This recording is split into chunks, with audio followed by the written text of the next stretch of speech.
Pillar 3 will seem quite obvious as well, and that's because it's exercise. We're talking about here how to get the body moving according to your unique situation so that you can have all the beneficial physiological effects of exercise, of movement in general. Even if we're not talking about exercise in terms of taking time out of your day to go exercise, we're talking about how to live your life in such a way that you're moving enough so that your body has everything it needs to function optimally.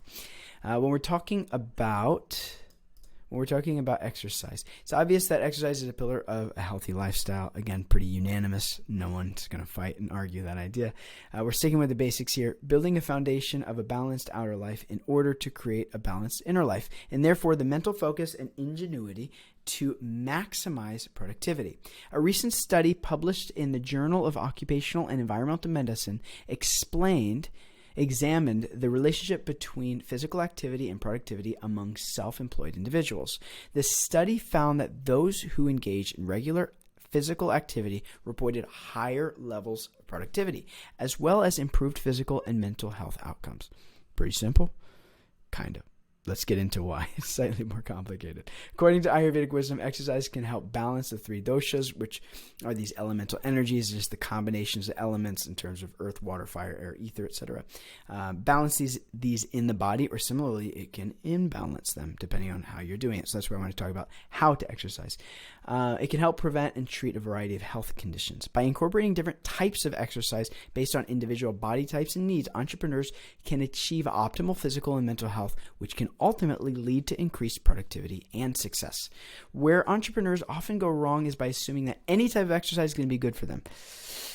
These types of blanket statements are usually rejected from all types of Eastern holistic sciences. We're not interested in one size fits all for anything. We're interested in finding something for everyone's unique situation based off pillars and fundamentals.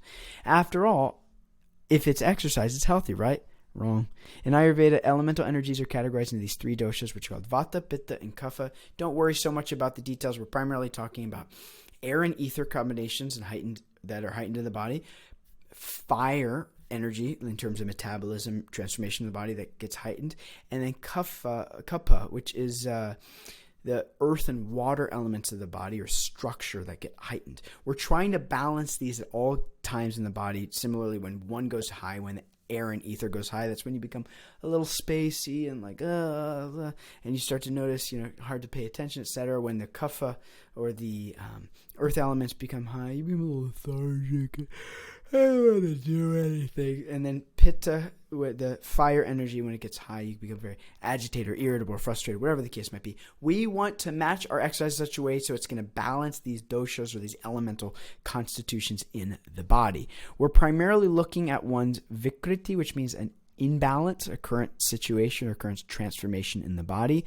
And we want to balance one's imbalances through exercise. So that means we want to find what type of exercise for your unique situation. So, for example, Vata dosha, or this element of air and ether, is characterized by lightness, quickness, instability, etc. So anyone with an imbalance of Vata will benefit from a more grounding and stabilizing exercise such as a gentle yoga or strength training. In other words, opposites are always going to balance. Now, as opposed to like attracts like. So if you are a Vata, if you tend to be more sporadic and you're not necessarily going to be more inclined to want to do these grounding exercises, but opposite is what's going to balance you. We're going to complement that energy. So as opposed to going for that long run or that big aerobic or cardiovascular exercise that you want to do, maybe you want to do something more grounding. Let's get into some other examples as well. So if you're struggling with your spinning out, ungrounded, or lacking focus, it might mean you have an imbalance of Vata. So what you don't want to do is frequent high-intensity exercise like running, high-intensity interval training, etc. Because, again, like attracts like, and what we're trying to do here is complement the imbalance. Or, in other words, if there's too much of this element of air and ether, we want to complement that by bringing in more earth and water elements, bringing everything down for balance. So what we're trying to do here is not overstimulate your nervous system, which is usually what happens with a Vata imbalance, but rather we want to ground the nervous system and go more into, not so much during the exercise, our parasympathetic nervous system response, but in general, we want to not overstimulate our sympathetic nervous system response.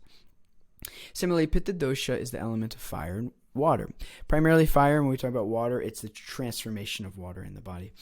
Its qualities are hot, sharp, and intense. If you struggle with inflammation, sharp headaches, a hot temper, jealousy, whatever the case might be, the last thing you want to do is intense exercise in heat.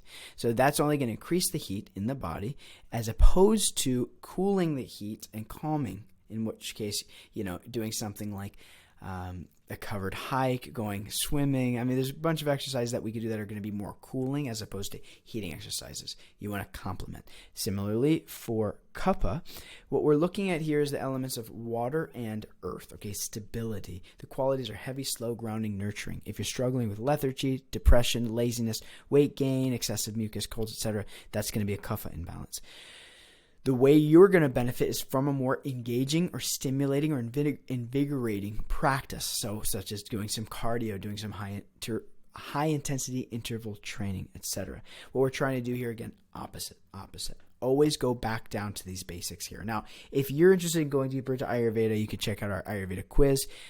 In this course as well, we have access to all those details. You can find out your own unique constitution, what's going to be most beneficial for you in your situation, etc., so that we can use exercise to counteract any imbalances there so that you can ultimately feel better. Otherwise, it's like, oh, I'm so overwhelmed. I went for the run, and now I feel even more overwhelmed. I can't get anything done. Always using exercise to counteract what's going on and making sure we're doing it consistent and every day, ideally.